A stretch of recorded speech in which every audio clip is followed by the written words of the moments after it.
Good day, everyone.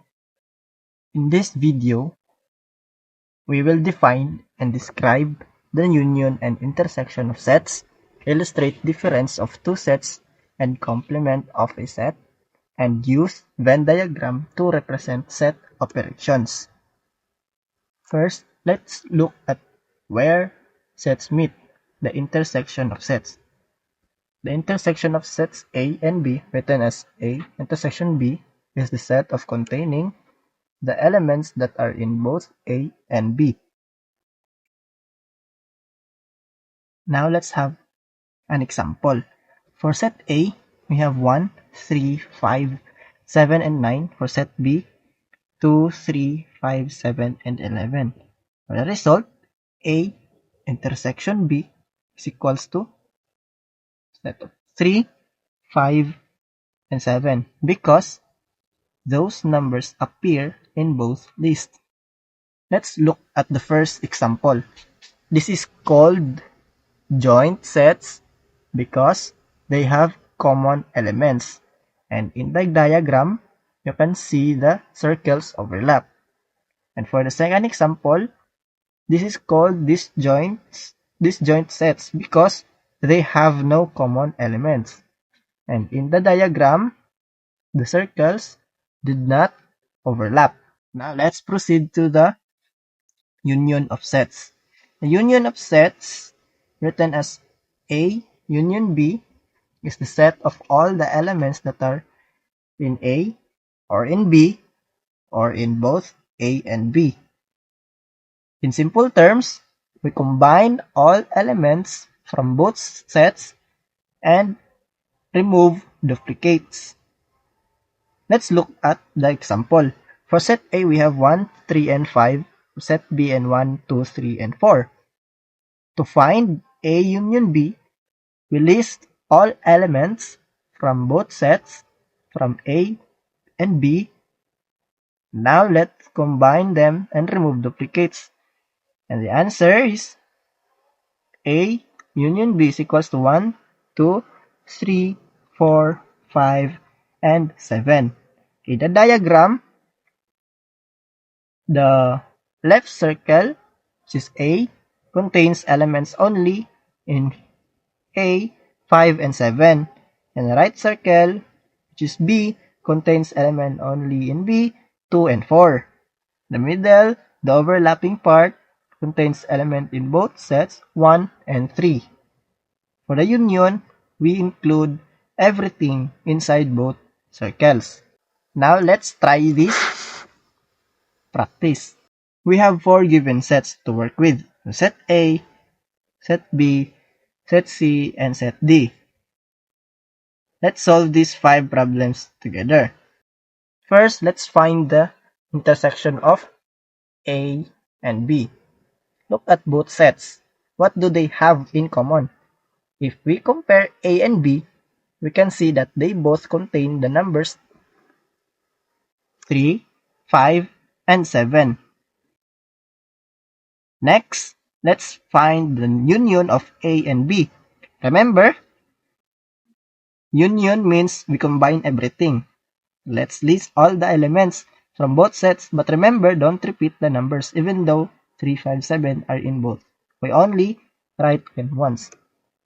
So the answer is 1, 2, 3, 5, and 7. Number 3, let's look at the intersection of A and C. Do they have any common elements? As you can see, there is nothing shared between them. Since they have no common ground, our result is an empty set or null set. For number 4, let's try to look the intersection of C and D. Which number appear in both lists? We can see that 2 and 4 are present in both sets. So 2 and 4 is our answer. And finally, let's find the union of B and D.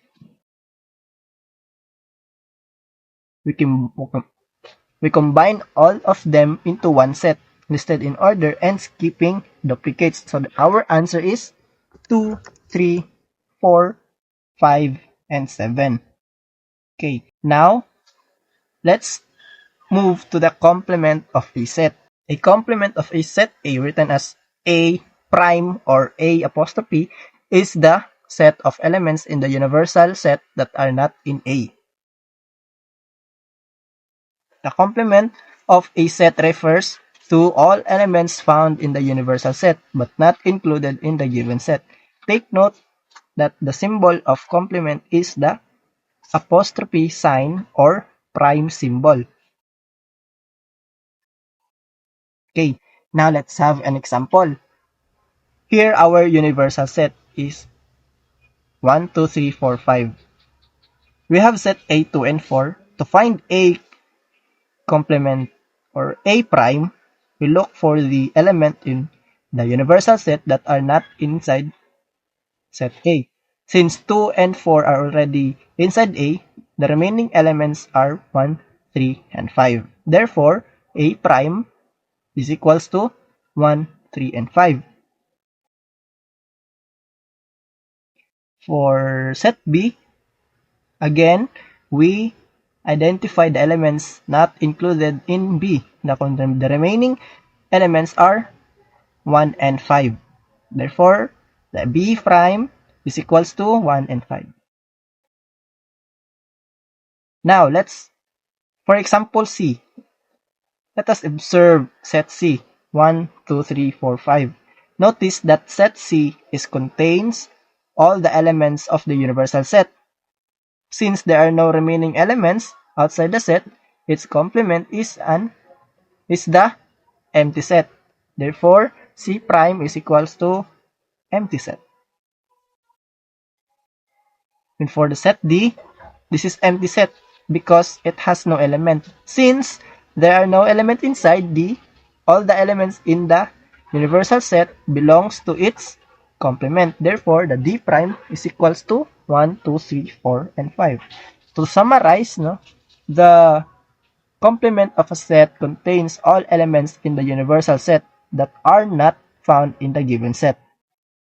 In the illustration, the numbers outside the circle but still inside the universal set represent the complement. As you can see in the diagram, this diagram shows the A prime. These are the elements outside set A but still inside the universal set. So instead of 2 and 4, we have 1, 3, and 5. So the next diagram shows the B prime. And for the C prime, this diagram. And also this diagram shows the D prime. So this diagram helps us clearly see that the complement is everything outside the set but still inside the universal set. Now, for the last topic, let us now discuss the difference of two sets. The difference of two sets refers to the elements that are found in the first set but not in the second set. Let's try this example. For the number 1, we have set A minus set B. We have set A equals 1, 2, 4, 5 and B 2, 3, 5. For A minus B, we identify the elements present in A but not in B. So the elements 2 and 5 are common in both sides. So we remove them. So the remaining elements are 1 and 4. Therefore, A minus B equals 1, 4. For example number 2, B minus A. We look for the elements found in B but not in A. The only remaining element is 3. Therefore, B minus A equals 3. For example number 3, set A minus set C, we compare. The common elements are 1 and 5. Removing them leaves us with 2 and 4. Therefore, A minus C equals 2 and 4. For example number 4, for C minus D, we compare C and D. The common elements is 5. After removing it, the remaining elements are 1 and 3. Therefore, C minus D equals 1 and 3. For the lastly, D minus A. All elements of D are already found in A, so no element remains. Therefore, D minus A is equals to empty set. Okay, to summarize, in finding the difference of two sets, we only get the elements that are unique to the first set and remove the common elements. And that's all. Thank you.